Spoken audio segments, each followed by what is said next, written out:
This week on the Writers Detective Bureau, the What-If Game, the CIA, and the smell of blood. I'm Adam Richardson, and this is the Writers Detective Bureau.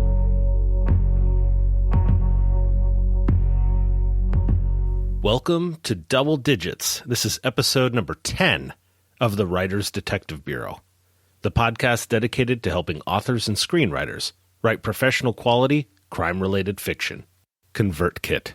I keep talking about ConvertKit because I love using their service. If you want to increase your open rate so more people read your emails and buy your books, or if you want to learn more advanced features like how to survey your email list using link triggers and tags that probably sound a little scary, but they're actually super easy and logical to use. Or if you want to learn how to create custom automated sequences to get more book sales in less time, then mark your calendars for October 24th at 11 a.m. Pacific Time. Then go to writersdetectivebureau.com/webinar to register for ConvertKit's free webinar. You will learn useful tactics for using your email list to sell books, regardless of whether you sign up for ConvertKit service. I hope you'll check it out. Again, it's October 24th at 11 a.m. Pacific Time, which is 2 p.m. Eastern, 7 p.m. if you're in London, England, 8 p.m. in Johannesburg, South Africa, and yikes, 5 a.m. on October 25th if you're in Melbourne, Australia. The link again is writersdetectivebureau.com/webinar to register. I use Patreon to help offset the costs of hosting this podcast and creating the transcripts by having listeners like you support me for as little as $2 per month. I even offer semi-private Q&As for my bigger patrons. How will you use Patreon to connect with your fans? Learn how to set up your own Patreon page by visiting writersdetective.com/Patreon, Patreon.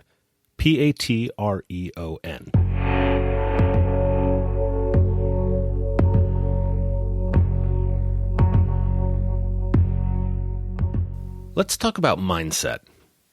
Cops definitely think differently. It's why we annoyingly have to sit with our backs against the wall and have a view of the door. But I want to tell you about a mental tactic every good cop uses. Cops are constantly playing what we call the what-if game. I was taught this when I was fresh out of the police academy by my training officer. So what is the what-if game? It's a mindset of vigilance. It's a conscious mental activity of foreseeing worst-case scenarios and thinking through how to respond. Kids play this game all the time. Whisper to a teenager, "The floor is lava," and there is a very good chance they will leap to the nearest piece of furniture before even asking a question. No teenagers nearby? Go ahead, YouTube it. Seriously, YouTube "The floor is lava" for a quick laugh. No one leaps straight out of their socks if they haven't already asked themselves, what if the floor turns to lava?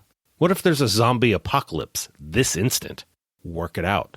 What's your escape plan? Ground exit or roof? Can you make it to a defensible area? Is there an island nearby? Because zombies can't swim, right? I know this sounds ridiculous, but it's a mental chess game for the extreme. And when you're wearing a badge and gun, driving a car that is a marked target, the extreme comes to you. So while our floor may not turn to lava and we may not get attacked by zombies, the cop's version of the what-if game is, what if the driver of the car in front of you opens his door and starts shooting at you? Do you ram the car? Do you bail out? If you do bail out, which side, driver or passenger? Do you shoot through your own windshield?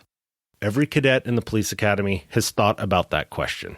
They've also lived through that scenario in training. They think about it for a flash of a second every time they pull a car over for a traffic violation. Now it's your turn to play. Put yourself in the shoes of a patrol officer responding to a 911 call where the report is that a homicide just occurred. What are you thinking? The entire drive to the scene is a lightning-fast game of that what-if game. So what are you thinking? What if the killer is still inside? What if the medics are inadvertently destroying the crime scene? What if the victim is still alive? What if there's more than one victim? What if my backup is too far away? What if I go into the scene all alone? For the next hour, as you go about your day, start playing the what-if game. I'd love to hear what scenarios you put yourself into. Let me know in the Writers Detective Facebook group.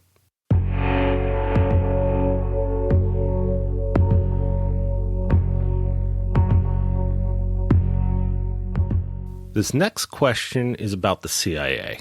One writer asked, are agents allowed to say they're in the CIA or any of those other secret government agencies? Those that are working in the CIA are actually called officers, not agents. In the intelligence world, an agent is the term used for an informant. A case officer is the actual term for the federal employee. So if you happen to catch the recent news articles about CIA agents being killed overseas, those are actually informants. Agent versus officer aside, when we're talking about disclosing your employment, I'm pretty sure it is not a good idea to tell someone you're a spy. I can pretty much bet that they don't usually do so. The concept here is that once you've told someone something that's a secret, you no longer have control over that secret. So it's a calculated risk when a CIA employee reveals who they work for. I've actually known several CIA case officers and analysts. Most were not cloak and dagger about who they work for, but that was because I was vetted and I was in a law enforcement environment. They generally don't disclose publicly who they work for or what they do, at least not until they retire and write a book. I will admit I've met a few that have gone a bit overboard about playing the secret bit, but I think some do it to come off more interesting and mysterious than they really are. It's been my experience that the ones who do that typically are in the analytical ranks. If you're talking to someone that really does need to keep their career a secret for life and death reasons, I promise you, you will have zero idea that they are in the intelligence community at all. And since we're on the topic of the CIA, it's very important to understand that the CIA, like most of our intelligence agencies, are not law enforcement agencies. Their job is to gain intelligence, not enforce the law. After 9/11, the CIA's work as an intelligence agency did line up with the work that law enforcement and the FBI in particular were doing to combat terrorism, or at least respond to terrorism. But there's a very big difference between being a cop and being a spy. And not all of what an intelligence agency does has anything to do with going after bad guys. Even when both the intelligence agency and the law enforcement agency are homing in on the same culprit, there are very different rules at play, obviously. The CIA is responsible for intelligence collection abroad, whereas the FBI is responsible for domestic intelligence gathering. So there's a lot of collaboration between the two agencies. But within the FBI itself, I should mention, it's almost two separate agencies internally, where one half works intelligence and the other half works criminal cases. The half working the criminal cases deals with evidence and rules of discovery in court, where the half working intelligence are mindful not to have any classified information end up being part of a criminal case's discovery disclosure. So it's almost like there's a big wall right down the middle of the agency where one side is playing cop and the other side is playing, well, maybe not spy, but certainly using the laws that apply to intelligence collection rather than using the laws for law enforcement.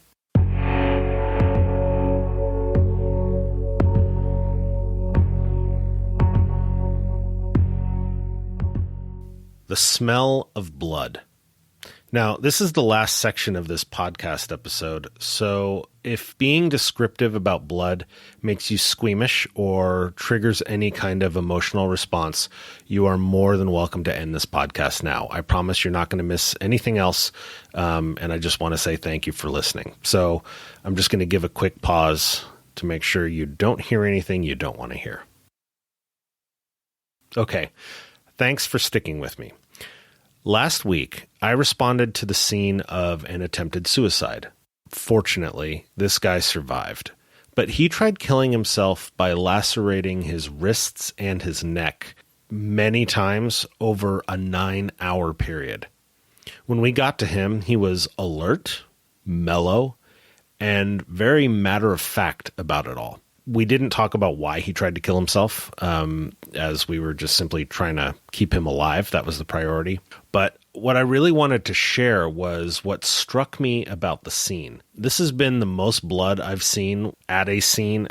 I'm saying SEEN and SCENE. It's not a crime scene technically, but at the scene of this incident, it was the most blood I've seen where the person actually lived. It really did look like a homicide crime scene. Now, admittedly, it's been a while since I worked an active homicide crime scene, and encountering a bloody room like this brought back the sights and the smells that you might be interested to learn about as a writer trying to describe this kind of setting. Since this guy had been cutting himself over a 9-hour period, he lost a lot of blood, and a lot of that blood had coagulated.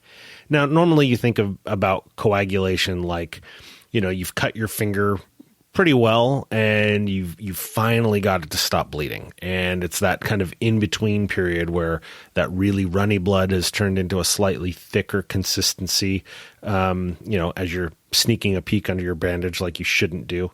But true coagulation looks very different. The blood in this room that I was in had coagulated into large clumps, and each clump looked like 2 measuring cups worth of purplish black chocolate pudding. That was really the consistency of it. They were so large that at first glance, I thought it could actually have been an organ. I knew he wasn't missing any organs since I was talking to him, but it definitely, that's the amount of mass that these clumps of coagulation looked like. Now, mind you, these clumps were still in pools of blood that had that consistency of syrup, but just the fact that you saw that kind of coagulation in a suicide attempt rather than a homicide scene, because it takes a lot of blood for that to happen. But beyond the visuals is the smell. When there's that much blood, there is a very, very distinct and definite smell. It's almost like you can smell the iron in the blood. It's kind of hard to describe. If you've ever had a bloody nose and then had some of that kind of mucousy blood go down the back of your throat, you'll know the taste that I'm talking about. That taste in your mouth after that. That taste is the smell. I can't describe it any other way than that. That taste is the smell that gets caught in your nose and it feels like it's in your mouth. That smell stayed with me in my nose the rest of the day. I came home and took a shower. I used mouthwash. I used facial cleansing stuff, and I could not get rid of it. Even the next morning, I could still taste it, taste the smell. I know that doesn't really make sense, but that's the only way to really describe it. And I know it's gross, but if you're listening to me still, then you are definitely the type of writer that wants to get it right. So I appreciate that about you, and I want to thank you for sticking with me. I hope this description wasn't so gory that it grossed you out, but that it was actually useful and will help in your writing. Thanks again for listening. I will see you next week. Write well.